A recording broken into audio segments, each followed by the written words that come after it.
Boa tarde, senhoras e senhores.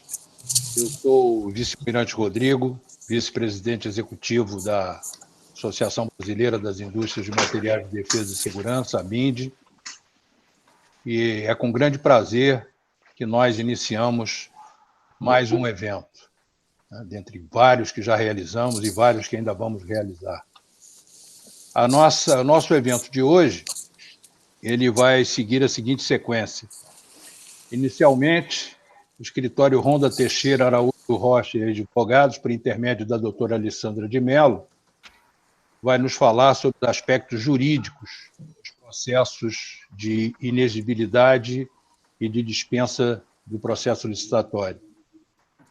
Seguindo-se, o coronel Armando Lemos, nosso diretor técnico-administrativo, falará sobre as formalidades dos nossos processos de emissão de declarações de exclusividade e de declarações de não similaridade.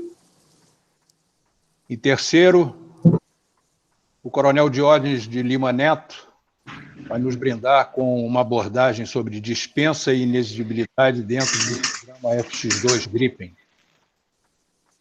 E finalizando, a empresa Omnicis Engenharia, por intermédio de Rodrigo Modunho e de Luiz Manuel Dias Henrique, falará sobre um caso de sucesso no uso do regime especial tributário para a indústria de defesa, o conhecido RETID.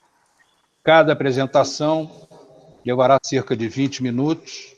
Ao final da quarta apresentação, faremos as perguntas aos palestrantes. Os interessados em realizar as perguntas poderão fazê-las pelo chat escrito. Quem não está familiarizado com a plataforma, do lado direito da tela, e nós consolidaremos as perguntas e as faremos ao final de todos. Aquelas perguntas que eventualmente não puderem ser respondidas ao vivo durante o evento, nós as responderemos, nós as encaminharemos para os palestrantes que receberam a pergunta, para posterior envio das respostas. Eu passaria a palavra agora para o Dr. Roberto Galo, nosso presidente, para dar as boas-vindas formais. Por favor, Dr. Roberto Galo. Muito boa tarde a todos. Obrigado pela presença.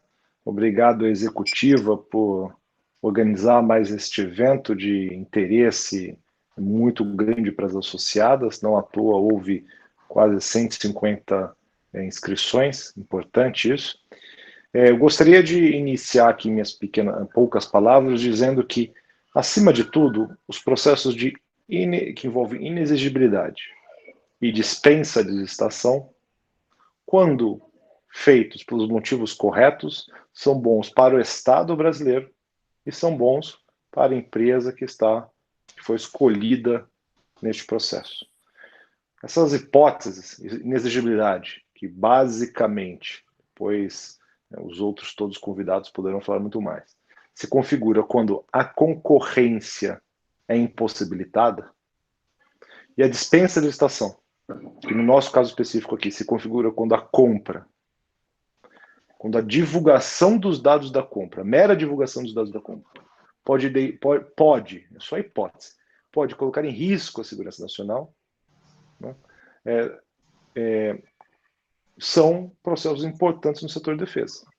O setor de defesa é um setor altamente tecnológico, em que muitas vezes existe apenas uma empresa que tem a capacidade de produzir uma determinada tecnologia que resolve um problema específico, e dispensa de licitação, ou seja, o sigilo associado à aplicação de defesa também é muito comum, uma vez que várias das aplicações de defesa necessitam de ou sigilo sobre onde o sistema de defesa operará, ou sob condições, ou a própria tecnologia em si, ela precisa ser resguardada, né? Digo também de experiência de primeira pessoa, a partir da minha empresa, onde eu diria que mais da metade das vendas governamentais ou são realizadas sob dispensa ou sob inexigibilidade. É possível fazer o processo correto, tudo bem? Para a vantagem do Estado brasileiro e, obviamente, do detentor daquela tecnologia, no caso da inexigibilidade, ou da confiança do Estado brasileiro e da melhor proposta, né? No caso da dispensa. Então, parabéns a todos, retorno a palavra para o Almirante Rodrigo. Agradeço mais uma vez e vou encerrar minha participação, inclusive o meu áudio. Por favor, aproveitem. Obrigado, doutor Roberto Galo. Sem mais delongas, então, eu passaria a palavra, então, à doutora Alessandra de Mello. Por favor, doutora, seja bem-vinda.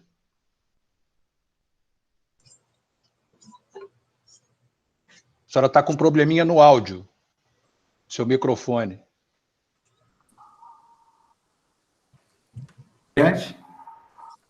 Se o senhor me permite, Almirante, antes da Alessandra, enquanto ela arruma ali o áudio dela, fazer uma consideração inicial, aqui no escritório que eu represento, Ronda Teixeira Araújo Rocha, registro a participação da minha sócia, Rita Teixeira, que foi a grande interlocutora com a BID, vem sendo durante esse tempo todo, a entidade a qual eu saúdo pela pertinência do tema, pela preocupação em trazer temas importantes aos seus associados, e a entidade a qual eu agradeço também por ter convidado o escritório para a gente trocar uma ideia sobre a dispensa e inexigibilidade.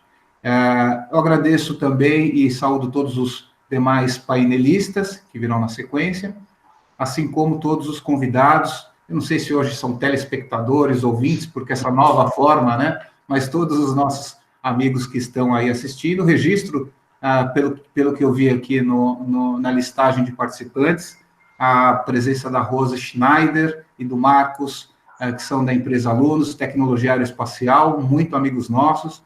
Eu fiquei bastante feliz da sua participação. A ideia que nós vamos tratar hoje aqui, até pelo tempo que nos foi, que é o propósito de um webinar, não pretende esgotar o tema, é um assunto de forma um pouco geral, sem linguagem jurídica enfadonha, e, portanto, na possibilidade, na existência de dúvidas, a gente, na medida do possível, ao final do painel, tira aquilo que nós não soubermos responder ou não der tempo, o escritório fica à disposição, por intermédio depois da entidade, a responder no primeiro momento possível. Então, eu agradeço mais uma vez, na pessoa do Almirante Rodrigo, Coronel Lemos, Dr. Roberto, a oportunidade. Desejo a todos um bom painel, especialmente a Alessandra. Obrigado. Obrigado. Por favor, doutora Alessandra. Obrigada, boa tarde a todos. Feita essa introdução, eu sou a Alessandra, eu trabalho no escritório Ronda TAR, diretamente com o doutor Antônio Carlos, na parte de Direito Administrativo, e hoje eu queria bater um papo com vocês nessa webinar sobre a questão de dispensa e inexigibilidade de licitação, especialmente nesse momento de pandemia, né? A licitação, ela pode ser entendida como um procedimento obrigatório, ela é um procedimento formal, obrigatório, de competição pública, né? Por quê? O administrador público, ele não tem a liberdade de agir como nós temos na nossa vida privada. O administrador público, por determinação da Constituição Federal, ele deve agir sempre de acordo com os ditames da lei. Então, as contratações públicas, por força do artigo 37 da Constituição Federal, ele deve seguir o regimento formal, né? Eu não estou conseguindo acompanhar os slides, eu só vou falando, então, para pular, tá bom? Por favor. Então, o próximo, por favor. Como eu disse, todas as contas públicas devem seguir os princípios constitucionais, né? É importante diferenciar... Perdão por interromper, mas eu acho que a apresentação de slides, ela não está sendo feita no Meet, está na tela. E quando a doutora fala, né, principalmente para quem está acompanhando por celular, imagino, a gente vê só a doutora, ainda que não seja uma vista ruim, não é isso? Eu acho que seria interessante. Eu até tirei a minha vista de mim mesma, senão eu fico com vergonha. Eu acho que seria bom projetar a apresentação, hein, pessoal. Tá? Hélio, não sei, porque realmente... Eu acho que não é possível no celular, não é isso? Para quem está... Estão vendo? Vocês estão vendo? Ah, então tá bom. Então. Eu só fiquei na dúvida aí. No computador está perfeito. Não, tá bom. Então. Tá perfeito. Tá bom. Pois é. Eu também estou fazendo por celular e também não é possível. Tá então, bom. Boa apresentação para vocês. Obrigada. Continuando, a questão, a lei, é importante distinguir a questão da lei federal e da lei nacional. A lei federal, ela tem abrangência unicamente na União, e a lei nacional, ela abrange a União, os estados, municípios e o Distrito Federal, né? E por força do preceito constitucional, pode passar o slide também. Quais são os objetivos básicos da licitação? A licitação, ela visa, primeiro, obter a opção mais vantajosa para a administração pública. O segundo, garantir uma igualdade para todos os interessados em contratar com a administração pública e promover o desenvolvimento nacional de forma sustentável, né? Como eu disse, a Constituição Federal, ela preza muito a questão da legalidade, os princípios, né, constitucionais da legalidade, impessoalidade, moralidade e impessoalidade, e pelo princípio da igualdade, se não houvesse um regramento legal para contratação, né, poderia haver uma contratação desigual. O ente, né, o administrador, ele poderia ter a liberdade de contratar da forma que fosse mais interessante para ele, com escolhas pessoais, que de repente não é o melhor, não só para a administração, como também não traz para o administrado, né, e também para aquele que quer contratar com a administração pública, a condição de igualdade. Então, o procedimento licitatório, ele traz isso, ele traz uma questão de igualdade para todos. Aí pode pular o slide também. A Constituição Federal, no seu artigo 22, ela fala que compete privativamente à União legislar sobre normas gerais de licitação e contratação, né? Então, sobre esse aspecto, se cabe à União privativamente à União legislar sobre regra geral, consequentemente, cabem aos outros entes legislar sobre regras específicas. Mas a regra específica, obviamente, ela não pode ser diferente da normativa geral, né? Porque só a União pode legislar sobre regras gerais de licitação. Isso é um preceito constitucional. Pode pular o slide também.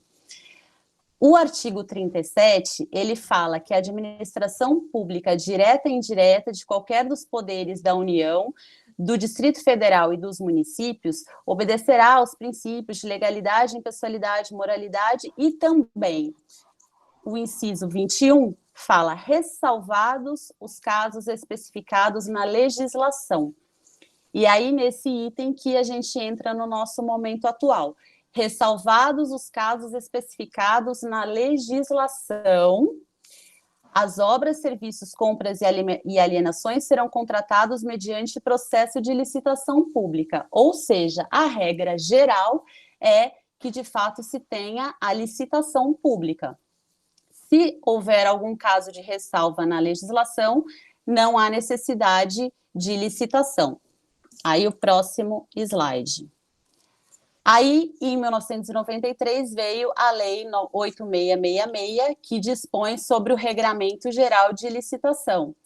Essa lei, ela também, no seu artigo 25 e 24, especialmente a questão do 24, né, ela prevê as hipóteses de dispensa e inexigibilidade, ou seja, como diz a Constituição, ressalvados casos expressos em lei, e veio a lei e está dizendo exatamente os casos em que pode ser inexigível ou dispensada a licitação. O artigo 25 da Lei de Licitação, da 8666, ele diz que é inexigível a licitação quando a competição for inviável, ou seja, quando o produto ou serviço ou a pessoa for algo tão relevante, tão diferenciado, que é impossível ter algum tipo de competição. Então, não há, nesses casos, a necessidade de uma licitação pública. Ele coloca algumas hipóteses em que a legislação entende que essa licitação que ela é inexigível, né, onde a competição pode se tornar inviável. E no artigo 24, é um artigo com mais quantidade de incisos, ele é um artigo mais extenso, onde estão previstas a questão de dispensa de licitação, e especialmente no inciso 4, onde ele fala, eu acabei pulando aqui os meus slides.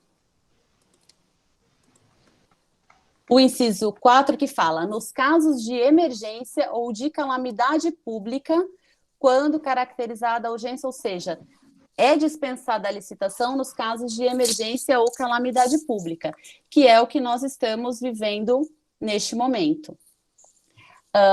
A questão atual do Brasil é um estado de calamidade pública por intercorrência do coronavírus.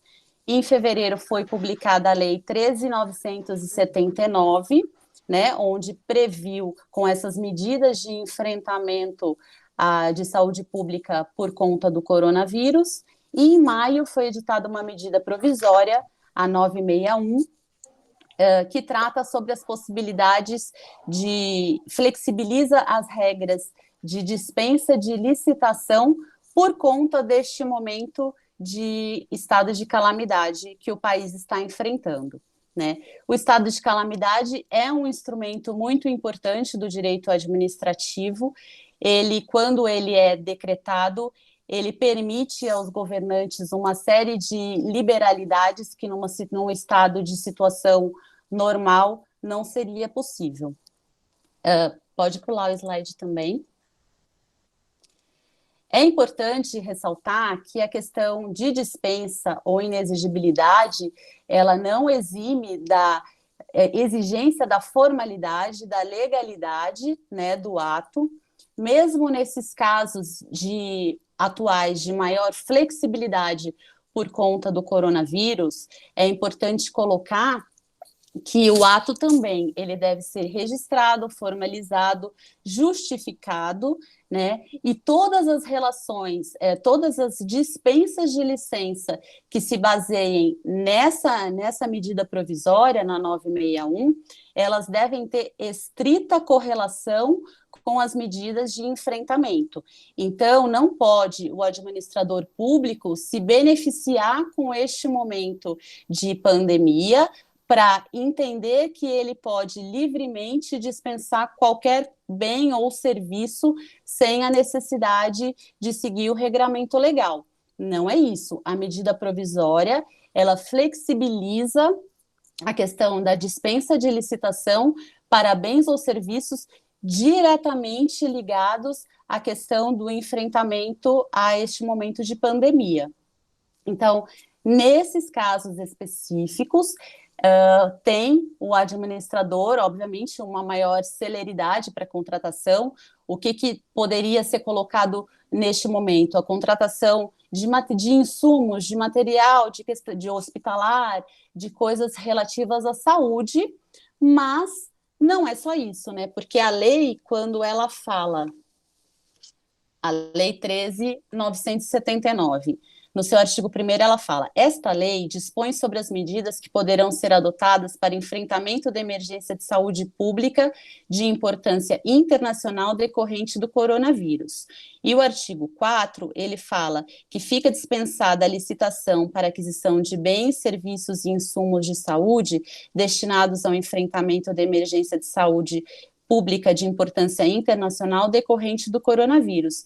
Ele não está especificando necessariamente que sejam só bens, serviços ou insumos destinados à questão da saúde, né? Numa leitura um pouco mais abrangente, pode-se entender que também esteja dispensado de licitação, neste momento, alguns bens que não necessariamente são ligados à área de saúde, mas que tenham relação direta, tenham nexo de causalidade com a questão de enfrentamento. Por exemplo, a questão, como a maioria dos órgãos públicos hoje estão trabalhando no sistema de home office, poderia se entender que algum órgão público que tivesse problemas da questão de computador ou notebook, que estivesse dispensado de licitação neste momento para aquisição específica de bens que possibilitem a esse trabalhador segurança, saúde, qualidade do trabalho e a manutenção efetiva do trabalho, né? Porque a questão do home office, ela não está isentando nenhum órgão de trabalho, né? A questão do teletrabalho. O serviço, ele, na verdade, ele tem que acontecer. Então, essa seria uma medida que poderia ter relação direta com a questão do coronavírus e poderia se enquadrar neste artigo de dispensa de licitação. Por outro lado, eu não vejo como justificar uma correlação, por exemplo, para a aquisição de aparelhos de ar-condicionado para um determinado órgão público. Primeiro, porque, neste momento, todos os órgãos da saúde pedem para a questão de ambiente aberto, arejado, preferencialmente ao ar livre, né? Alguns estados até fizeram decretos de proibição de serviço não essencial em ambientes fechados com aparelho de ar-condicionado. Segundo, se os servidores estão na questão do teletrabalho, qual é a justificativa para uma aquisição de bens para o órgão público? Então, essas questões têm que ser muito bem analisadas, lembrando que a própria medida provisória fala que deve ser justificada a dispensa que é motivada por este artigo, mesmo assim ela deve constar num procedimento formal do órgão, e tudo aquilo que for adquirido neste momento de enfrentamento, ele também deve ser disponibilizado em sites dos órgãos públicos, tá? Acho que já pode pular também. Esse momento de emergência é uma exceção à regra, e ela dura enquanto durar este momento de pandemia. Passado esse momento de pandemia, obviamente, tudo volta à legislação antecedente. Sendo importante colocar também que os casos de aquisição de bens ou serviços que não tenham correlação direta com a questão do coronavírus, né, eles não estão previstos não podem ser justificados pela medida provisória, né, eles devem seguir casos de dispensa ou licitação só o que está descrito na 8666, que são aqueles incisos que eu citei, que é um artigo longo, especialmente o 24. Se não tiver inscrito ali, tem que, obviamente, licitar, tá?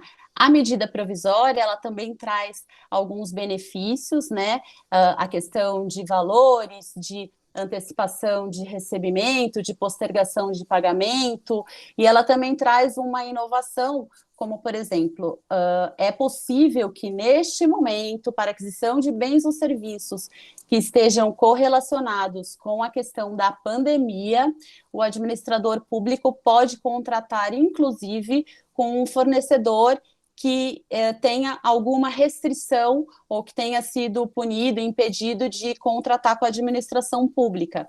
Porque, neste momento, o bem maior que se preserva é a questão da vida, são os interesses da coletividade e não a análise de condição de uma determinada empresa. Então, mas como eu disse novamente, especificamente para bens e serviços que estejam relacionados ao enfrentamento. Passada essa situação de pandemia, obviamente vale a regra geral e os casos em que não são enquadrados para a questão do enfrentamento também continua valendo só os preceitos da legislação, né? Sendo importante colocar também que todo o procedimento licitatório, assim como todos os atos dos administradores públicos, eles são e devem ser fiscalizados não só pelo Ministério Público, como pelo Tribunal de Contas, né? E mesmo com essas medidas de flexibilização e de maior facilidade de contratação neste momento, eles devem seguir também todos os devidos procedimentos sob pena de responsabilização tanto do administrador quanto dos contratados, né? Eu acho que, em linhas gerais, era isso que eu tinha para falar com vocês e estou à disposição. Obrigada. Muito obrigado, doutora Alessandra de Mello. Na realidade, esse tema ele empolga 8666 porque parece que só existe na lei 2 artigos, o 24 e o 25, né? Porque todo mundo, o tempo todo, se fala do 24 e do 25. E às vezes a gente se esquece de algumas nuances que tem em outra parte da lei. Da mesma forma que a lei das estatais também, a 13.303, de uma certa forma, ela também, né, ela se mistura com a 8666, aumenta alguns valores. Não sei se o coronel Diógenes, quando chegar na vez dele, vai abordar, acredito que aborde talvez alguma coisa.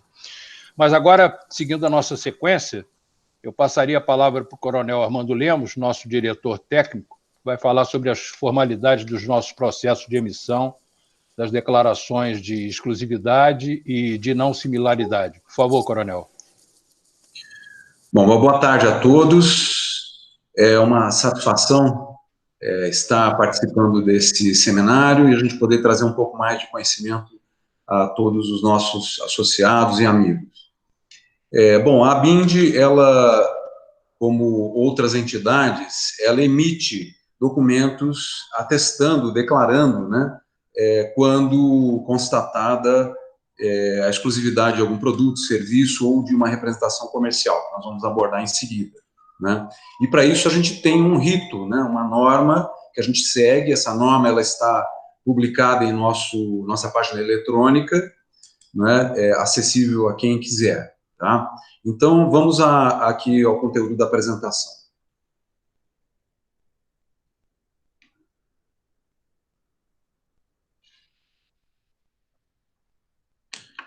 Próxima. Bom, a nossa base legal, né, é a Lei 866 de 93, que dispõe no seu artigo 25, em particular, que é o que nós utilizamos como base, né, que é inexigível de licitação quando houver inviabilidade de competição, né, para aquisição de materiais, equipamentos e para contratação de serviços técnicos de natureza singular. E também há o caso da representação comercial exclusiva, né, sendo, em todos esses casos, vedada a preferência por marca, né, tem que ser comprovada realmente características determinantes do produto ou do serviço que tornam aquele produto ou serviço exclusivo. Próxima. Bom, o nosso processo, né, o nosso rito, ele tem uma peculiaridade, que embora não esteja previsto na lei, mas a gente segue, né, que nós fornecemos exclusividade somente para itens produzidos no Brasil ou para serviços prestados por empresas sediadas em território nacional. Tá? Essa é uma norma, um princípio que a ABIND segue. A ABIND é a Associação Brasileira das Indústrias de Materiais de Defesa e Segurança. Então, a gente emite declaração para as empresas que estão produzindo no Brasil. Tá? A gente não emite para produto estrangeiro. Próxima. Bom, existem basicamente 3 modalidades de declaração de exclusividade previstas em lei, né? A exclusividade de produtos, a exclusividade de prestação de serviços e a de representação comercial exclusiva, quando uma terceira empresa dá a uma empresa sediada aqui no Brasil a representação dela para determinado produto ou serviço num período específico e num âmbito determinado, ou só para vendas à área pública, ou para a venda de um determinado produto ou serviço, né? Então, com um limite determinado. Então, são as 3 modalidades. Próximo. Bom, o que precisa ficar claro para que a gente possa caracterizar e comprovar a exclusividade, né, de um produto ou de um serviço ou de uma representação? Bom, primeiro, as características determinantes que tornam o produto ou serviço único. Isso tem que estar bem claro na descrição do produto. Então, é um ponto que a gente, às vezes, tem dificuldade, tem empresa ou requerente que não entende bem isso. E aí coloca uma descrição comercial, que não serve, né? A descrição ela tem que ser uma descrição técnica, ela não pode ressaltar qualidades, mas sim características técnicas que tornam aquele produto ou serviço único. E que a gente consiga, através daquilo, demonstrar que ele é exclusivo e ninguém mais tem. Tá? Segundo, a impossibilidade de competição. Se eu tenho produtos que, embora sejam diferentes em toda a sua concepção, mas que eles atendem à mesma finalidade, eles podem competir. Então, ali eu não consigo comprovar e declarar uma exclusividade. Esse é um segundo ponto.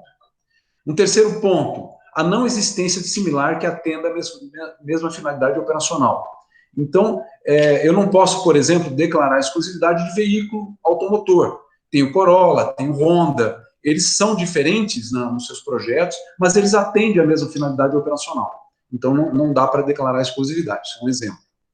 E no caso específico da representação comercial, ela tem que vir, primeiro com uma carta da representada, né? Se for estrangeira, com a tradução juramentada, e nessa carta, dando a representação para a empresa que está requerendo, ela tem que limitar a abrangência material, né? Está representando o quê? E o tempo, por quanto tempo. Tá?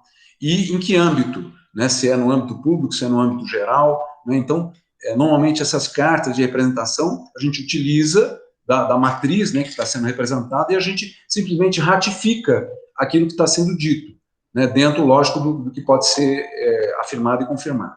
Próximo. Bom, o que deve ser apresentado num processo de declaração de exclusividade para a BIM? Primeiro, nós temos uma norma, e nessa norma nós temos uma formalidade, né? Então, existe lá o requerimento e ficha de produto, de acordo com o padrão, que tem que ser utilizado para início do processo.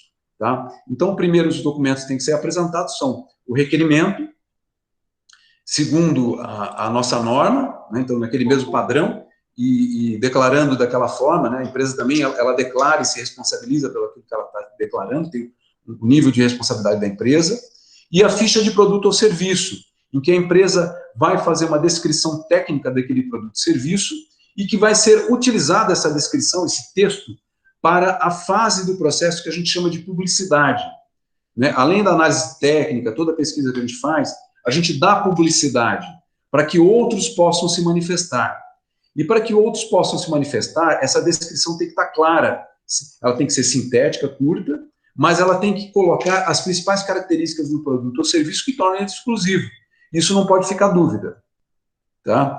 E, além disso, além desses dois documentos, as empresas nos fornecem também informações técnicas complementares que nós vamos utilizar no processo de análise técnica.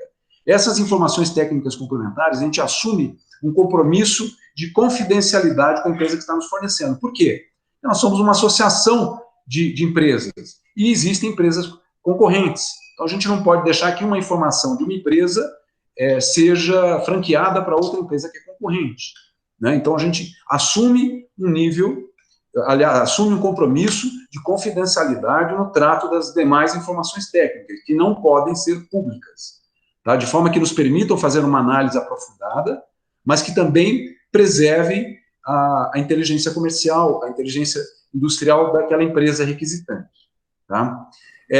Outro ponto, a empresa também tem que nos mostrar que ela está autorizada a produzir e que ela tem capacidade de produzir aquele produto ou prestar aquele serviço. Então, existem determinados produtos que são controlados, ou serviços que são controlados. Então, a empresa tem que estar regular junto aos órgãos de controle e fiscalização. Então, ela tem que nos apresentar toda a documentação de regularidade e de autorização de comercialização daquele produto ou serviço. É outra parte de documentos hábeis e exigidos para os processos. Tá bom? Próximo. Bom, aqui tem um fluxo, né, de como é que é executado o processo. Então, a gente recebe toda essa documentação que eu basicamente descrevi, fazemos uma análise preliminar, então tem processo que a gente vê de cara que é impossível a exclusividade, então a gente já informa de pronto, após uma análise preliminar. Se o processo for procedente, a gente vê que tem possibilidade de exclusividade, a gente parte para uma segunda fase, que é a análise técnica, e a publicidade daquela descrição resumida para as empresas associadas e para o público em geral. A gente publica em jornais de circulação nacional. Tá? E para todo o nosso mailing eletrônico de associados e amigos que estão na nossa base de dados. Se esse requerimento, esse pedido não for impugnado, o processo segue, né, e em 5 dias, a partir da publicidade, é emitida a declaração. Tá? Se for impugnado durante esse período de publicidade, que a gente dá um período de 5 dias para que as empresas se manifestem, né, em contrário, se for impugnado, a gente vai verificar, primeiro, a impugnação procede, de fato, a empresa impugnante, ela consegue comprovar que ela tem algo similar. Se proceder, a gente analisa mais profundamente, faz um relatório técnico, né, justificando a similaridade ou não similaridade daquele produto que o requerente da impugnação apresenta. Né? Após essa análise técnica, a gente vai deferir ou indeferir. Se for deferido, a gente comunica o requerente da exclusividade.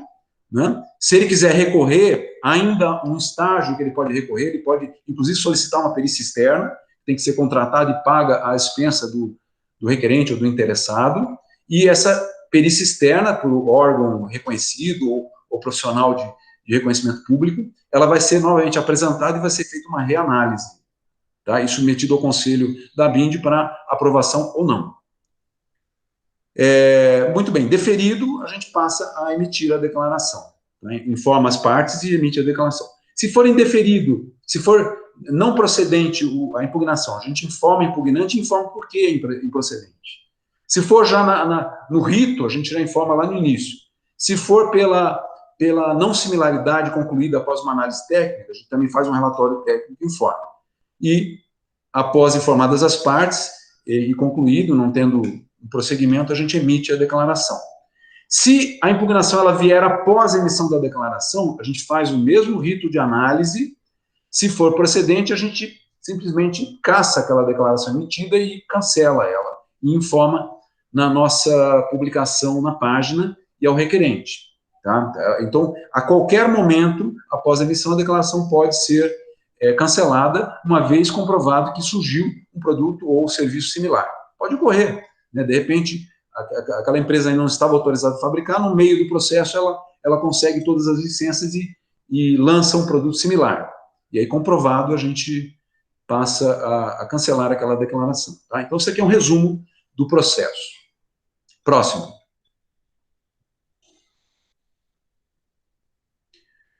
Bom, as normas que eu me referi, elas estão disponíveis na nossa página eletrônica e podem ser lá consultadas. As normas têm todos os detalhes do processo, o que cabe à BIND, o que cabe à empresa requerente, como é que é o processo de impugnação, quais são os formulários, requerimentos e fichas que devem ser apresentados, o formato, tudo certinho ali. E qualquer dúvida técnica, os nossos canais de atendimento estão totalmente à disposição.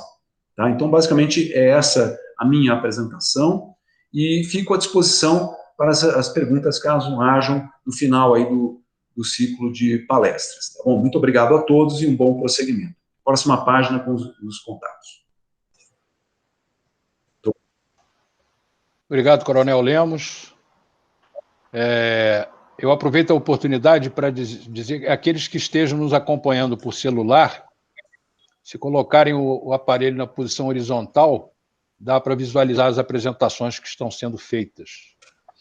Bom, eu passaria agora a palavra para o Coronel Diógenes Lima Neto, da Divisão de Financiamento, Garantias e Investimentos do Ministério da Defesa, subordinado ao Departamento de Financiamento e Economia de Defesa.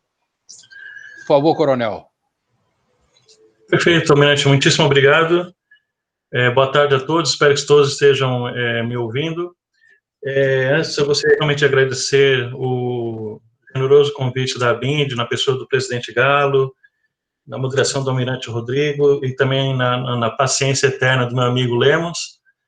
E é uma grande satisfação estar aqui diante dos senhores e senhoras para a gente fazer uma pequena apresentação realmente, explicando um pouquinho o que foi o processo do FX2, que redundou na aquisição das aeronaves Gripen da Saab da Suécia, né? Então, vou fazer o compartilhamento da tela aqui, se vocês me derem só um segundinho. Deixa eu botar aqui.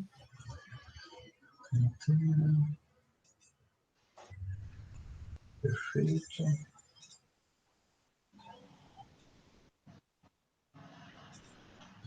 Perfeito. Todos os senhores estão vendo a tela? Sim. Sim, perfeito. Então, só uma breve também introdução da minha pessoa. Sou o Coronel Jorge, como o Almirante já introduziu, trabalho no Ministério da Defesa, mas eu tive a grata satisfação de gerenciar a contratação dos financiamentos de grandes projetos da FAB, e também auxiliei, inclusive, no processo da Marinha, o que me redundou na honrosa indicação da medalha Mérito Tamandaré, que eu carrego com muito orgulho e com muito carinho. E, de fato, o que eu realmente pretendo trazer para os senhores aqui é uma síntese do que foi aquele processo, então, nos idos de 2008 até 2013, mais ou menos. E depois teve o processo de financiamento, que ainda foi até 2015. Bom, então a nossa apresentação vai versar realmente sobre a contratação direta na FAB, falando sobre o caso do FX2, né? O objetivo da apresentação é só realmente, de forma sintética, introduzir o que foi o processo de seleção da aeronave de caça para a Força Aérea Brasileira como um caso de sucesso de contratação direta. É sempre bom fazer um disclaimer aqui de que, claro que estou falando das condições econômicas e legais, inclusive, entre 2008 e 2013, 2015, se a gente incluir o financiamento também. De lá para cá, bastante tempo se passou e algumas condicionantes foram alteradas por razões naturais de evolução do processo. O roteirinho que eu vou seguir, então, a falar do objetivo do projeto, do FX2, os finalistas, as 3 aeronaves finalistas, o processo de seleção em si, um pouquinho sobre a governança e gestão do projeto como um todo, claro que dentro do contexto da FAB, mas isso meio que se repete no Exército e na Marinha, em regra geral, e do processo de financiamento, que também acho que é sempre bom a gente não esquecer que essa aquisição ela foi objeto de um contrato de financiamento bem volumoso.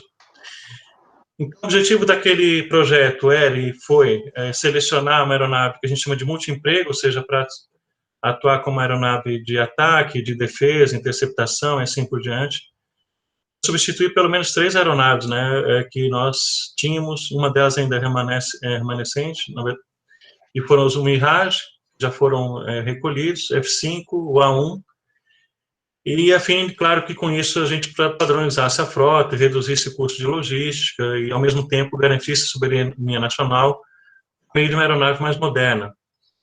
E, por via de consequência, por meio especialmente dos acordos de compensação comercial, industrial e tecnológica, chamados offset, capacitar a indústria aeroespacial brasileira para, num futuro não muito distante, a gente desenvolver uma aeronave de 5ª geração.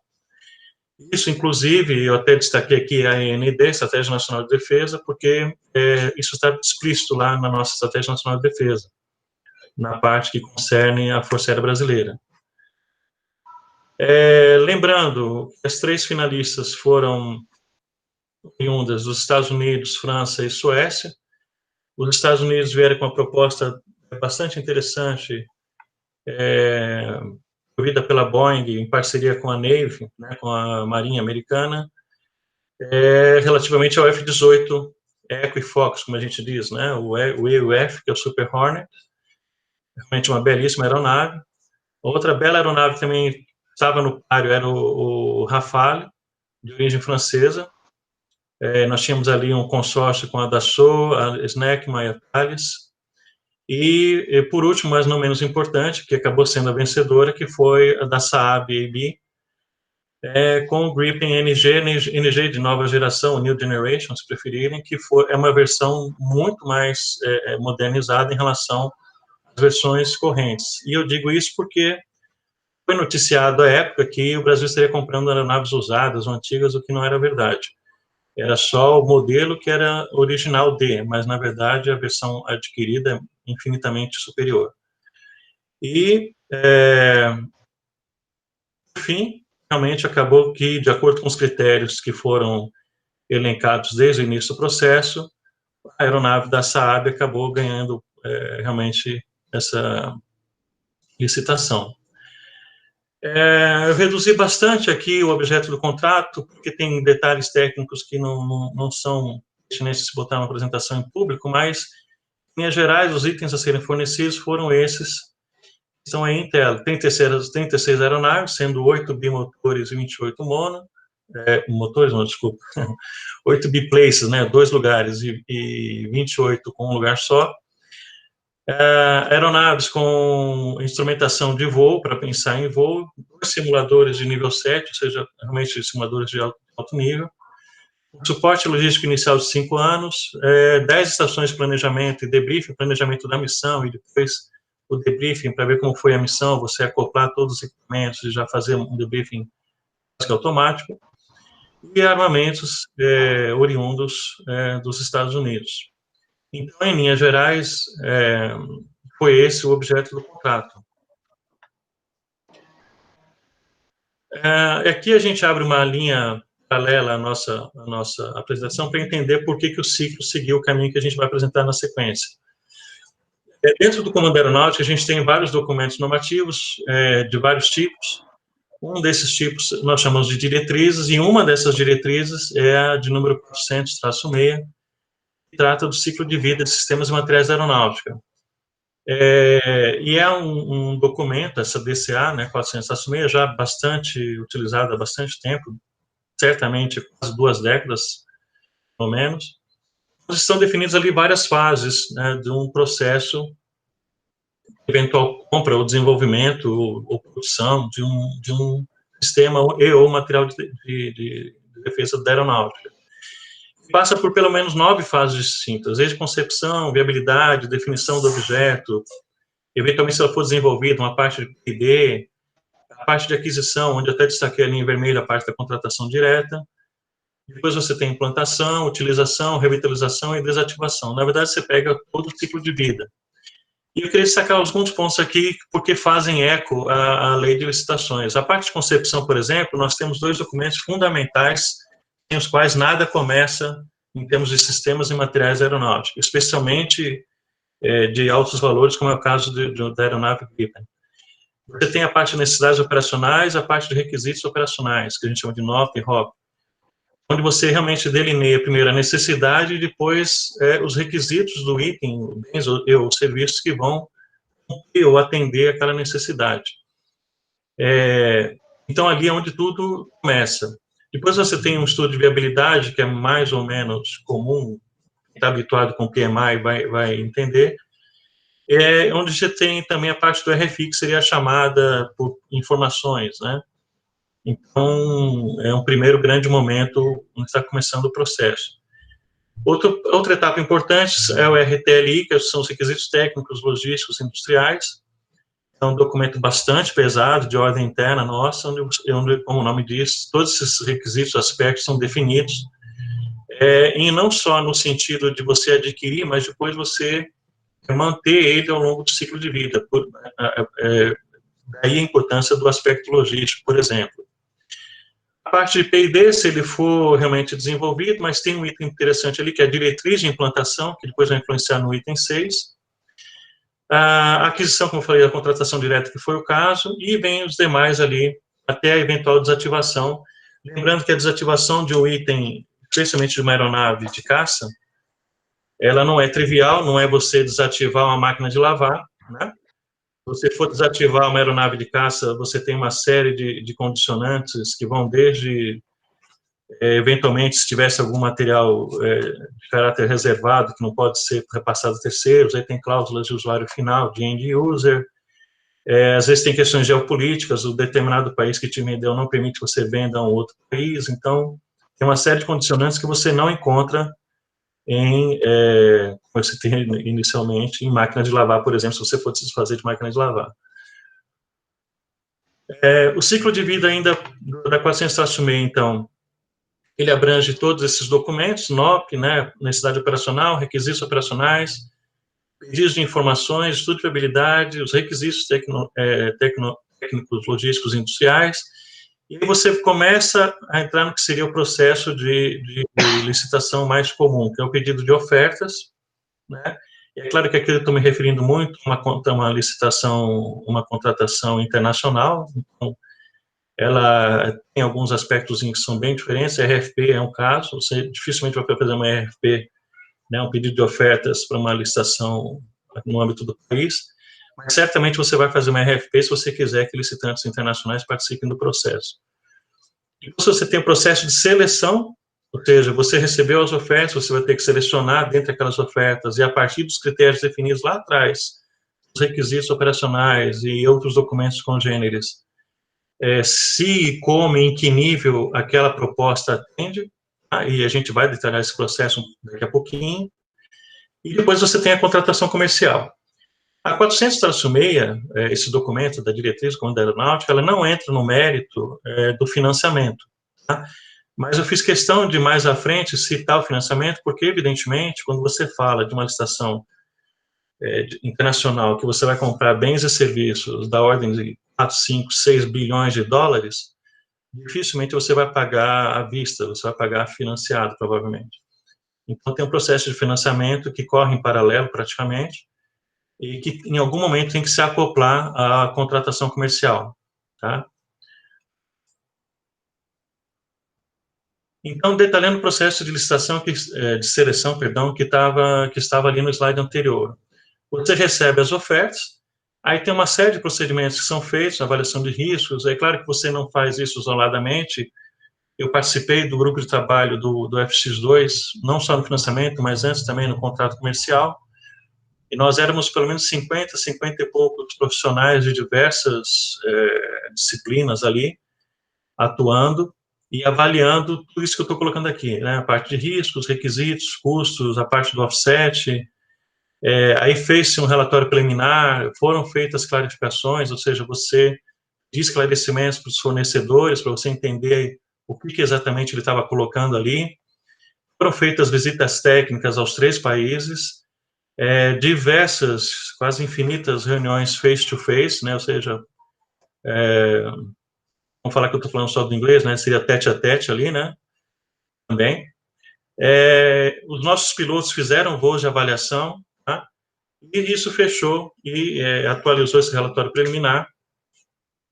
E a partir de diversas observações a diversos subgrupos dentro do grupo de trabalho, as 3 concorrentes foram informadas das melhorias que eram desejadas em suas ofertas, e eles depois de um determinado prazo, evidentemente dado de maneira igual às 3 concorrentes, elas nos devolveram as ofertas chamadas ofertas revisadas, foi feita uma nova avaliação da oferta revisada, uns ajustes finais, solicitação de ajustes foram feitos também finais ali, e entrou-se então na Best and Final Offer, que é a BAFO aqui que a gente chama, né, que é a proposta definitiva das concorrentes. Então, fez-se uma avaliação final da BAFO, né, das propostas de cada uma delas, elaborou-se um relatório final ali de avaliação com a opinião técnica, digamos assim, da Força Aérea, como estavam as aeronaves nos diversos critérios. É claro que elas foram elencadas em primeiro, segundo e terceiro colocados, e depois esse processo teve que ser ratificado pela autoridade decisora, que pela legislação corrente era o Conselho de Defesa Nacional. Tá? Lembrando, a 8666, ela tem a parte de dispensa de inexigibilidade, mas ela também fala no artigo 26 que essa escolha ela tem que justificar o preço, o fornecedor e também a situação que levou ali àquela decisão. Então, tudo isso foi feito no relatório final, que compôs o processo, e a decisão da Força Aérea saiu mais ou menos em 2009, 2010, se não me falha a memória. Então, só reforçando aqui, né, a emissão da RFP em 2008, análise das ofertas em 2009, e aqui também dá para ver como é um processo realmente bem delongado, né, dado o critério que se tem que ter em cima da análise, né. Nós, face a face, visitas técnicas, voos, ofertas revisadas já em maio de 2009, e no finalzinho de 2009 que recebemos e analisamos as Best and Final Offers, e elaboramos ali em diante o nosso relatório. Então, realmente, a minha memória não me traiu. Foi em 2010 que saiu o nosso relatório final. Ainda sobre metodologia, só para dar uma dimensão do que a gente está falando, que foi a dificuldade de análise, né? Foram 121 volumes ali analisados. Essas fotos são as fotos, de fato, dos volumes, de um dos processos, né? Então, se a gente raciocinar 121 volumes por 3 concorrentes, dá 40 volumes por concorrente. Tem que se analisar o contrato comercial e o contrato ou a proposta de acordo de offset. Tá?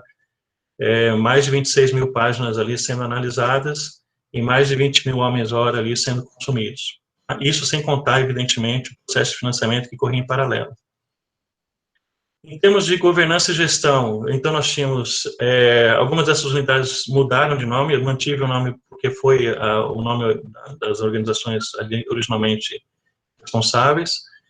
A COPAC, que nós temos ainda hoje, que era a presidência e a gerência maior do projeto, mas nós tínhamos vários, digamos, gerentes de segundo nível, onde você tinha o gerente conceitual ali no Estado-Maior, o gerente operacional no Comando Geral do Ar, o gerente logístico no Comando Geral de Apoio, comercial e financeiro e também de offset dentro da CEFA, a Secretaria de Economia e Finanças da Aeronáutica, onde eu estava, na época, lotado, e você tinha ali o DCTA, ou antigamente o CTA, né, agora, uns anos para cá, uma década para cá, DCTA, o gerente técnico e industrial.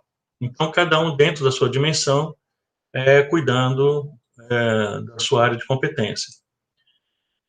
Um pouquinho mais detalhadamente, especialmente na COPAC, então você tem ali o ordenador de despesas, sendo ali supervisionado pelo MD, pelo Estado da Aeronáutica, Secretaria de Economia e Finanças e controles externos e internos.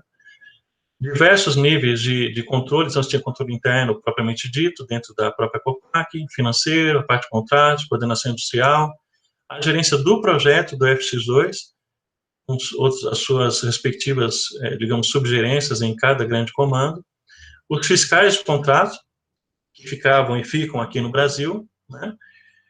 Mas, por exemplo, a gente está falando do FX2, o FX2 tem o que a gente chama de GAC, né, que é o Grupo de Acompanhamento e Controle, que fica lá na Suécia, lá em Linköping, dentro da fábrica do Gripen, fazendo toda a parte de acompanhamento da produção e desenvolvimento da aeronave, tá? Você tem as comissões de recebimento, porque as entregas são parciais, é claro que você tem a entrega final da aeronave, mas você tem uma série de milestones que são cumpridas ao longo do projeto.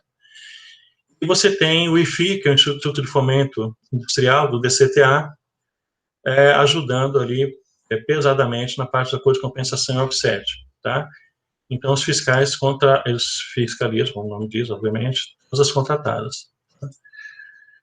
É uma estrutura complexa, mas já bem madura dentro do âmbito do Comando da Aeronáutica.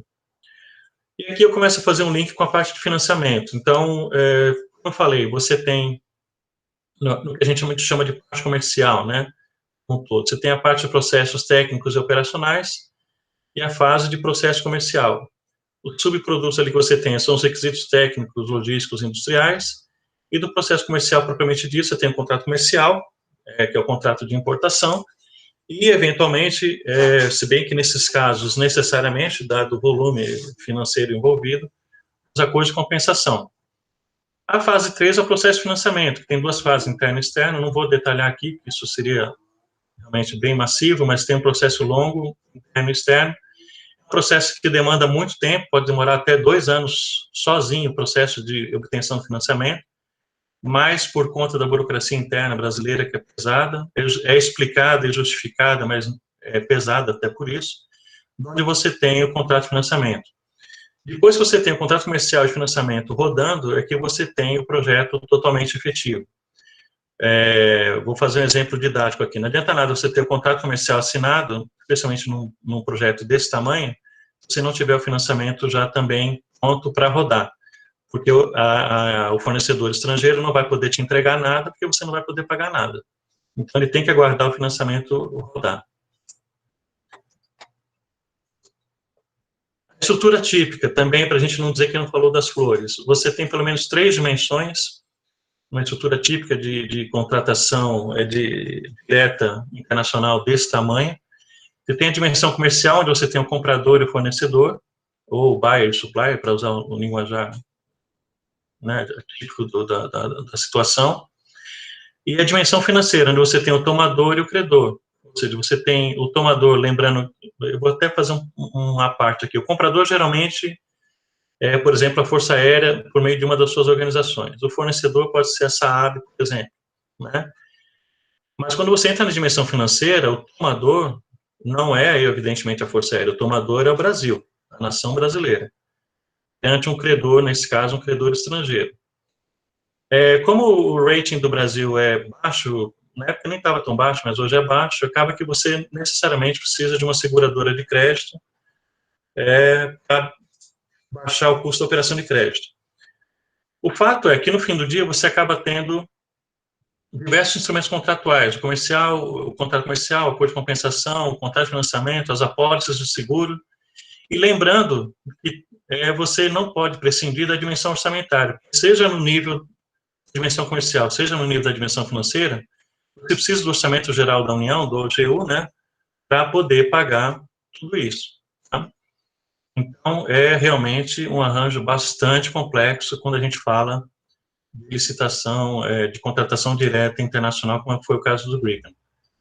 O valor financiado ali foi de 39, quase 40 bilhões de coroas suecas, e tinha uma parte em dólar americano por conta dos armamentos.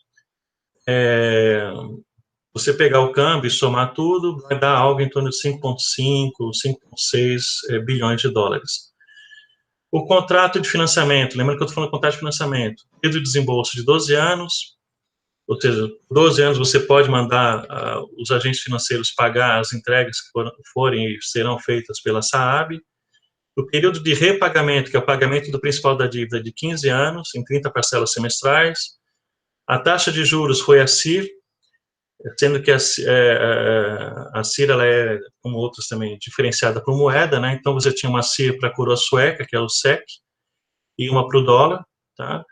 A carência de 10 anos, isso você não vai achar em lugar nenhum, mesmo fruto da parceria estratégica Brasil-Suécia, ou seja, somente depois de 10 anos é que a gente vai começar a pagar o principal da dívida, e eu estou falando ali de 2015, então 2025 é que a gente deve começar a pagar o principal da dívida. Tem prêmio de seguro sim, mas está sendo pago também ao longo do período de repagamento. Há uma multa pesada de cancelamento, de eventual cancelamento. Se a gente eventualmente falar, não quero mais o financiamento e pedir para cancelar, tem uma multa. Mas, por outro lado, não tem comissão de compromisso, nem comissão de estruturação, o que quer dizer que o custo efetivo da operação foi baixíssimo. Os agentes financeiros não foram bancos, foram estatais suecas, se bem que estatal não é uma palavra muito correta, porque são agências ligadas à coroa sueca, mas, enfim, e foram a SEC para dar o crédito e a EKN para dar o seguro do crédito.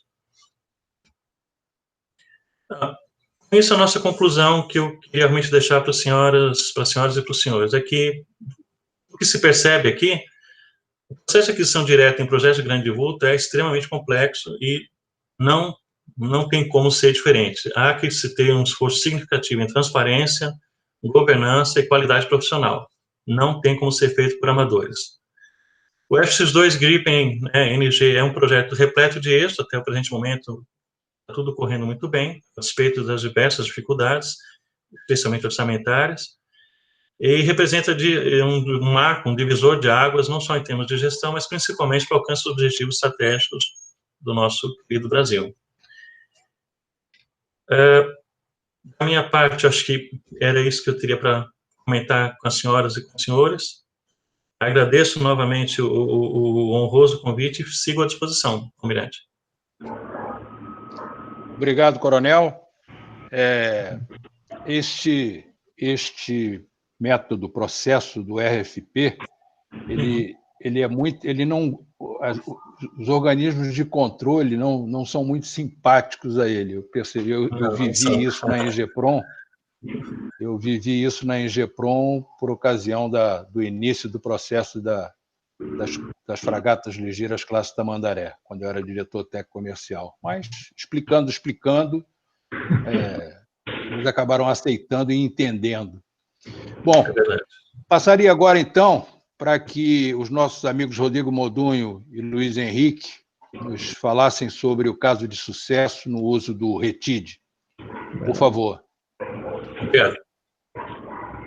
Boa tarde a todos. Em primeiro lugar, queria agradecer aqui ao convite da BIND, ao Roberto Galo, ao Almirante Rodrigo e ao Coronel Lemos por essa oportunidade de apresentar aqui como a OMSIS lida com o RETID e como ela aplica o RETID nos seus projetos, aonde isso é possível, né? Eu sou Luiz Henrique, sou presidente da OMSIS, estou aqui com o Rodrigo, que é nosso diretor do segmento de radares, então nós vamos dividir a apresentação, vamos fazer juntos aqui essa apresentação sobre o assunto. Estão vendo a tela? Vocês estão vendo a tela? Ainda não. Para a gente aqui. Ainda não. Agora sim. Agora está abrindo a apresentação. Sim, agora sim. Deixa eu colocar aqui. Ok, então nós vamos aí para o slide, o nosso roteirinho, vamos iniciar rapidamente um perfil da empresa para todos se situarem aí, perceberem como a OMS se situa no nosso mercado de defesa e segurança no Brasil. Um slide sobre estratégia nacional de defesa e depois nós vamos falar dos benefícios e óbitos do RETID, que tem o lado bom, mas também tem o lado ruim. E a aplicação, como nós aplicamos esse regime aqui nos nossos projetos estratégicos de defesa e uma conclusão final. Rapidamente aqui o perfil da empresa, são apenas 3 slides, para o senhor ter uma ideia do papel da OMS aqui no Brasil. Então, nós somos uma empresa que foi fundada em 97, ela é certificada pelo MD como empresa de defesa e tem hoje certificados 36 bens e serviços como estratégicos de defesa, sendo também, naturalmente, habilitada ao usufruto do RETID. São cerca de 214 colaboradores, nós temos presença dos nossos produtos e serviços em 15 países, e nós temos uma grande parte da nossa receita fruto da exportação dos nossos produtos e serviços. São 4 grandes segmentos, a parte de defesa especificamente, guerra eletrônica, consolados navais, eletrônica de mísseis, parte de rastreios, os radares de vigilância e a parte espacial, e nos 2 programas que o Brasil tem, tanto o CIGRES quanto a PMM.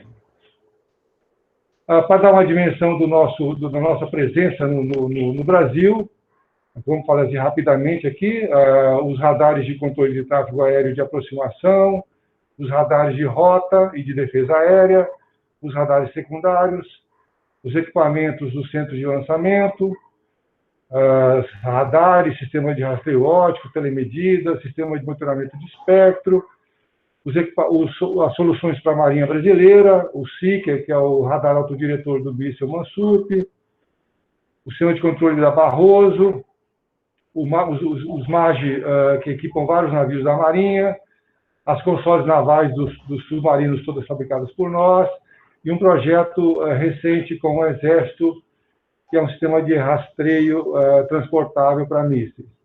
Então, está a dimensão da empresa no Brasil, e aí a maioria, quase absoluta, são certificados como PEDs pelo Ministério da Defesa. E aí a nossa presença no exterior, os países onde a gente está atuando, né? São todos esses países com nossos equipamentos ou serviços que a gente presta no exterior. Então, uma ideia rápida do que é a empresa. Vamos agora partir para o foco principal da apresentação, que é a aplicação do RETID. A gente vai começar com um slide, apenas um slide, que é baseado na Estratégia Nacional de Defesa, a legislação aplicável, né? Aonde o RETID se insere na Estratégia Nacional de Defesa. Bom, começa pela própria Constituição Federal, onde, no seu artigo 16, um dos papéis, uma atribuição subsidiária das Forças Armadas é o desenvolvimento nacional, do segmento industrial, né, e a própria defesa civil. Então, em seguida, lá em 2012, houve um movimento muito grande do governo federal, principalmente do MD, o estabelecimento da Lei 12.598, que estabeleceu as regras especiais para compras e desenvolvimento ligadas à área estratégica de defesa do Brasil. Bom, ter a lei só não é suficiente, ela precisa ser regulamentada e normatizada. Então, em 2018, em 2013, 16 de outubro, ou seja, praticamente um ano e meio depois, foi criado o decreto 8122, que regulamentou o RETID, e em 28 de março, regulamentou o sistema de defesa, as empresas e produtos, e criou a CEMID, a Comissão Mista da Indústria de Defesa, né? Mas ainda não podia ser aplicada a lei, porque ela tem que ser normatizada. Isso só aconteceu em 25 de fevereiro de 2014, através da Instrução Normativa 1454, quando, então, o RETID passou a entrar em vigor. Então, notem todos que a lei foi de 22 de março de 2012 e a Instrução Normativa foi de 2 anos depois, de uma lei que valia por 5 anos. Então, nós já tínhamos passado aí 2 anos sem aplicar a lei, essa lei passaria a ter validade só de 3 anos. Se quem começasse a aplicar o RETID só poderia fazê-lo em 3 anos a partir de 2014. Então, aí houve um movimento, e aqui é importante ressaltar o papel da ABIND. A Lei 12.598 foi alterada pela Lei 13.043, aonde, então, ela estendeu a aplicação da lei do RETID por mais 20 anos, através do artigo 89 dessa lei, né? E aí a Instrução Normativa 1454, para poder tornar a lei aplicável, foi modificada em 19 de outubro de 2014. Então, hoje nós podemos aplicar o RETID das indústrias de defesa e estratégia de defesa até 22 de março de 2032. Isso aqui é uma informação importante dentro do Senado da nossa apresentação. Então, nós vamos partir agora para a apresentação específica da aplicação do RETID. Eu vou passar a palavra aqui para o Rodrigo. Bom, boa tarde a todos. A gente fala muito do RETID, da importância dele para as forças, no que diz respeito principalmente à execução orçamentária. Então, a gente trata bastante dos benefícios e, em alguns casos, trata também muito dos óbices. Então, aqui a gente faz um apanhado, em linhas gerais, desses 2 aspectos importantes desse regime especial. Então, no que diz respeito aos benefícios, quando a gente fala os benefícios para as forças, obviamente vem a questão do aumento da capacidade da execução orçamentária. Então, obviamente, em função da redução dos tributos. Então, para a gente ter uma ideia, obviamente vai depender muito em função da alíquota do IPI, que é variável em função da nomenclatura comum do Mercosul, o NCM, mas a gente vê você vai ter sempre ali uma desoneração da ordem de pelo menos 9,25% para serviços e de aproximadamente 25% para bens e produtos. Então, ou seja, a gente vê que é uma contribuição muito grande se a gente imaginasse que, pelo menos na parte de investimento, a gente teria um aumento da ordem de 25% da capacidade de execução orçamentária das forças. Bom, para a empresa, quais são as vantagens? A gente tem um aumento da competitividade. Nesse aspecto, o que diz a competitividade? Não no caso de uma situação de inexigibilidade ou dispensa, porque essa competitividade deixa de existir, porque os tributos são desonerados da força, então eles não ficam para a empresa, mas em eventuais certames ali competitivos, poderia ser uma vantagem. Bom, ela traz o fomento para as empresas, né, EED e IED, e no que diz respeito a esse fomento, o que a gente está querendo dizer aqui? Se é mais bem executado o orçamento, se as forças podem comprar mais, obviamente as empresas acabam vendendo mais. Então, isso é realmente uma situação de ganha-ganha. E eu acho que é importante a gente, né, vamos dizer assim, a Omnis tem se tornado praticamente uma embaixadora do RETID, porque o ganho não é da Omnis, o ganho é de toda a base industrial de defesa. Então, não necessariamente a gente vai ver aí algumas cifras de desonerações da Omnis, isso não necessariamente se reverteram em contratos para a Omnis, eles podem ter sido revertidos em contratos para outras empresas. Um outro benefício é em relação ao fluxo de caixa, para o fluxo de caixa da empresa, porque a carga tributária das aquisições, muitas vezes, ao invés de você se creditar daquele imposto para depois compensar na saída, você já deixa de pagar na compra do material. Bom, quando a gente diz a suspensão, ela obviamente é semelhante à que é aplicável para as forças. Bom, os óbices, obviamente, acabam ficando para as empresas, né? Então, a gente tem a questão da insegurança jurídica, o RETID é aplicado, mas até como o próprio Luiz mostrou no início, a gente, quando terminou todo um esforço muito grande para colocar em prática a questão do RETID, veio a questão do prazo de validade dele, e às vezes você fala de projetos de 3 a 4 anos, a gente, em determinado momento, já podia estar exposto a uma situação em que você vende o projeto, quando você vai entregar no final, o RETID já não estava mais em vigência. Um outro óbice são os custos elevados. Você tem que ter um controle fiscal e um controle de estoque praticamente paralelo. Então, empresas que não têm uma estrutura fiscal e contábil consolidada e com um certo porte, tem muita dificuldade em colocar isso em prática. Bom, os processos onerosos e complicados para o cadastramento dos PEDs, muitas vezes tem um intervalo muito grande para a emissão da certificação.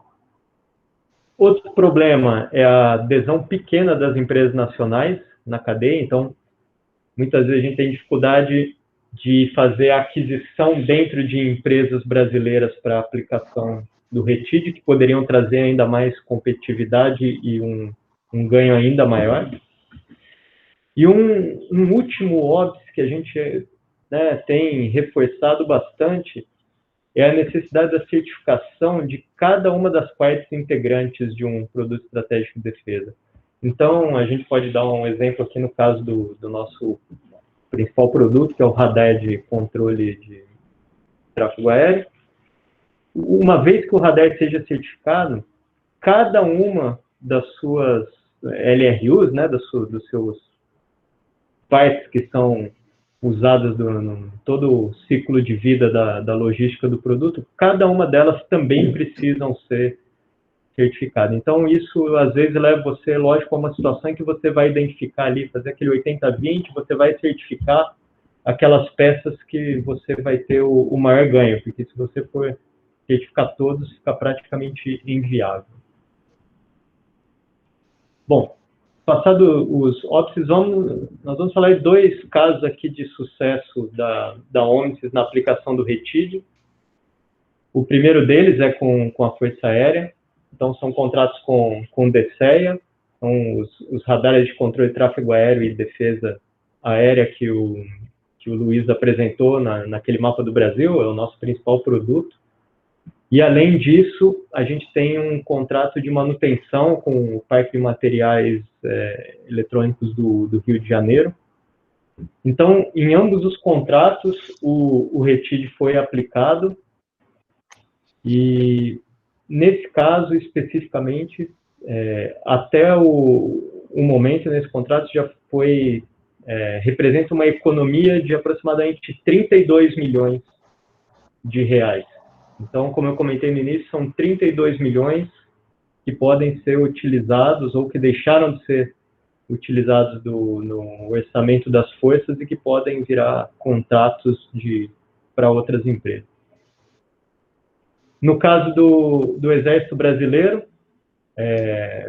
foi bem interessante, foi o primeiro contrato que foi, inclusive, de um sistema complexo realizado pela Disney, e para eles também foi uma experiência interessante a aplicação do RETID. Até onde eu tenho conhecimento, foi a primeira vez que a Disney aplicou o RETID. Então, o contrato é o Sistema Transportável de Rastreio de Engenhos em Voo, e esse também compreende a aquisição, né, do sistema e os serviços de manutenção preventiva e corretiva. Então, nesse caso, ele representou uma economia em torno de 9 milhões de reais. Então, a gente está dizendo aí mais de 40 milhões em redução de uma empresa de porte médio, que é a Omnicity. Aqui, conforme eu comentei da própria Disney, então, eles fizeram uma apresentação que vocês podem encontrar na internet. Tá? Então, eles reiteram, na conclusão, os aspectos relacionados ao RETID em relação ao estresse. Então, quando ele diz que facilitou as negociações, é porque realmente, no primeiro momento, era um pouco complicado encaixar esse sistema no orçamento, mas o RETID fez com que ele tornasse, que a viabilidade dele, né, em todas as análises ali que muito interessante que o Coronel Diógenes colocou, a questão financeira foi importante para conseguir fazer esse projeto caber dentro do limite orçamentário. Tá? E, como ele diz ali, proporcionou significativa economia ao programa Astros 2020. Né? E, obviamente, ele comenta sobre a competência desenvolvida na Disney para futuros contratos. Ou seja, eles hoje, no primeiro momento o RETID era uma coisa que trazia insegurança, inclusive para eles, hoje eles já veem como uma forma de melhorar o processo de contratação. Bom, a gente parte rapidamente aqui para a conclusão. Então, quando a gente vê a aplicação do RETID é muito importante para as empresas que compõem a base industrial, a gente já tratou exaustivamente isso. Tem o aspecto de melhorar a execução orçamentária, mas um dos óbices que a gente mencionou é a dificuldade, é como é um processo oneroso e que isso faz com que as empresas da cadeia produtiva não se envolvam, porque vem mais problemas do que vantagens em aplicar, e a já mencionada insegurança jurídica. Então, eu acredito que seja isso. Esperamos que a gente tenha, mais uma vez, trabalhado aí como embaixador do RETID. Obrigado a Luiz Henrique e Rodrigo Modunho. Vamos, então, a uma primeira pergunta. Na realidade, houve uma pergunta que o Coronel Diógenes já respondeu no próprio chat. Obrigado, Coronel. Bom, a primeira pergunta seria para a doutora Alessandra. O debatedor questiona e diz que o Comprasnet apresenta dificuldade, tem dificuldade para apresentar de forma antecipada os processos ativos de compra com dispensa de licitação. Ele prossegue dizendo que isso tem prejudicado e limitado a concorrência, o que, em tese, prejudica o processo. E aí finaliza perguntando o que poderia ser feito nesse caso. Boa tarde. Estão me ouvindo bem? Sim. Então, é importante ressaltar que a Lei 12.527 de 2011, a Lei de Informações ao Cidadão, ela prevê, né, que todos devem ter acesso irrestrito a todas as informações públicas. Como eu disse na minha apresentação, a licitação e todos os atos, na verdade, dos entes governamentais, eles devem ser de fato publicados, né, até pelo princípio da publicidade, que é um princípio constitucional. Nesses casos em que não esteja havendo, que não esteja atendendo de forma correta, existe duas possibilidades. Uma é a elaboração de um relatório com requerimento para o órgão competente, né, que nesse caso do Comprasnet seria o Ministério da Economia, informando o ocorrido, colocando seus questionamentos, né, pedindo solução. Se não tiver nenhum retorno pela via administrativa, né, e aí, como eu citei a lei 12.527, todos os órgãos públicos, eles devem ter dentro do seu site um campo para requisição de documentos e de informações. Se mesmo assim não for atendido, a única saída é, de fato, a via judicial. Eu emendo numa segunda, doutora. A questão é qual o nível de aprovação necessário dentro de uma instituição para que a compra ocorra com base no artigo 25 da 8666. Por exemplo, se em um órgão estadual, se é o secretário da pasta ou um governador, em um órgão ligado a um ministério, se é o ministro ou alguém subordinado, um chefe de departamento, por exemplo. Esta é a questão colocada. A assinatura, a permissão da contratação, ela deve sempre ser assinada pelo dirigente máximo do órgão que está licitando. Então, se a licitação é para bem ou serviço da secretaria, quem assina isso é o próprio secretário. Se é o órgão que está licitando é da administração indireta, é o presidente do órgão ou o dirigente máximo daquele órgão. Perfeito. Coronel Lemos, lembrando, agora... né, desculpa, só acrescentando que, como eu disse, mesmo nas hipóteses de dispensa e inexigibilidade, é importante não esquecer dos requisitos formais, que eles devem ser obedecidos, né? E no caso, quem assina, quem autoriza é o dirigente máximo do órgão, mas ela deve constar também a justificativa dessa inexigibilidade, a aprovação do departamento jurídico do órgão, deve ter todo o processo formalizado. Desculpa. Eu lembro que o dirigente máximo do órgão, dependendo da estrutura administrativa, ele pode delegar, né?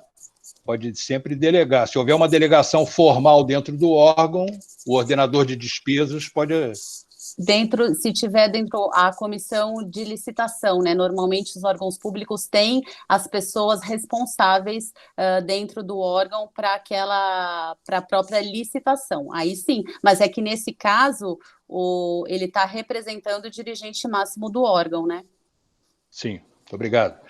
Coronel Lemos, a primeira pergunta para o senhor. Se é possível obter a assistência de declarações de exclusividade, de representação exclusiva, de não similaridade para empresas ainda que não sejam associadas à ABIND, e se existiria algum programa ou ação específica direcionada a startups? Sim, nós realizamos, né, as declarações tanto para empresas associadas quanto para empresas não associadas. Isso já é corrente. A empresa associada, ela tem uma condição um pouco melhor, né? Porque, por ser associada, as taxas do processo são reduzidas. Para a empresa não associada, as taxas são taxas regulares maiores. Mas a gente faz tanto para associado quanto para não associada. Então, isso já é corrente. A segunda pergunta, com relação a algum incentivo às startups, hoje, nas nossas normas, não existe uma especificidade para startup, mas nós estamos fazendo uma revisão normativa e estamos com essa ideia de ter uma condição especial de taxas para as empresas startups. Hoje, efetivamente, ainda não está implementado. Obrigado, coronel. Doutora Alessandra, novamente. O debatedor, ele tem a percepção de que órgãos e empresas públicas em geral ou desconhecem ou temem o caminho de uma dispensa ou de uma inexigibilidade, né? Ficam com muito receio. Então, a pergunta é: que tipo de iniciativas poderiam ser realizadas, por exemplo, pela própria ABIND, para que pudesse ser melhor conscientizado o administrador público sobre os processos, tanto de inexigibilidade quanto de dispensa?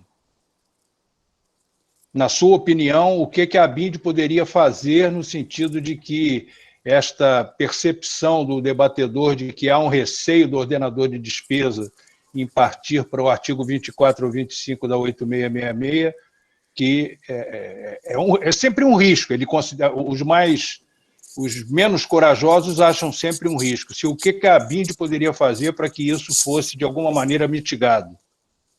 Divulgar, informar, treinar, promover capacitação, treinamento, informativos, né, descrevendo, de fato, conhecendo bem a lei é um instrumento que pode ser um facilitador, né? Como eu disse, isso não é uma questão discricionária do órgão e nem nenhuma possibilidade de fraude. Ele deve seguir os ditames da lei e um procedimento totalmente formal, né? Mas ele, de fato, naqueles casos específicos, né, de seguir a lei, ele é um facilitador, né? Então, a sugestão para a BIND de que ela possa promover esse conhecimento, eu acho que é realmente disponibilizando informativos com explicação sobre as formas de dispensa e inexigibilidade, promovendo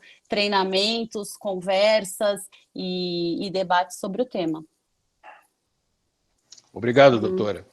Agora é para o Coronel Lemos. A doutora Alessandra, ela ressaltou que a marca do produto não pode ser referência.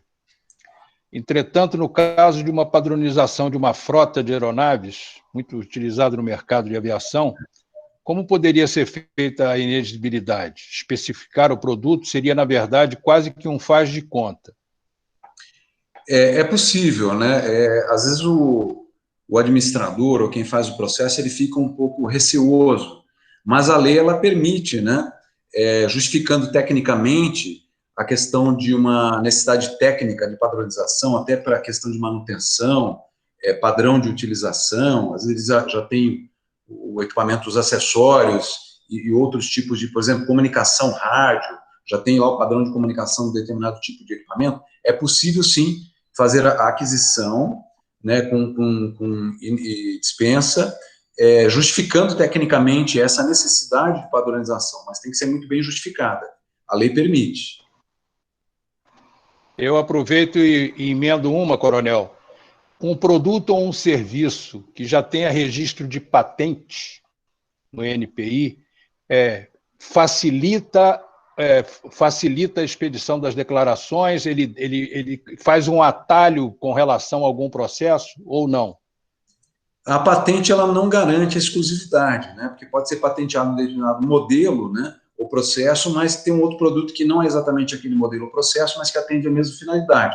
Mas sim, a patente, ela dá uma garantia da descrição daquele produto, né, e que aquele produto já está registrado, né, já tem ali uma autoria daquele produto. Normalmente na patente tem toda a descrição do produto, né? Então, lógico, facilita, é um documento auxiliar no processo, mas não garante a exclusividade.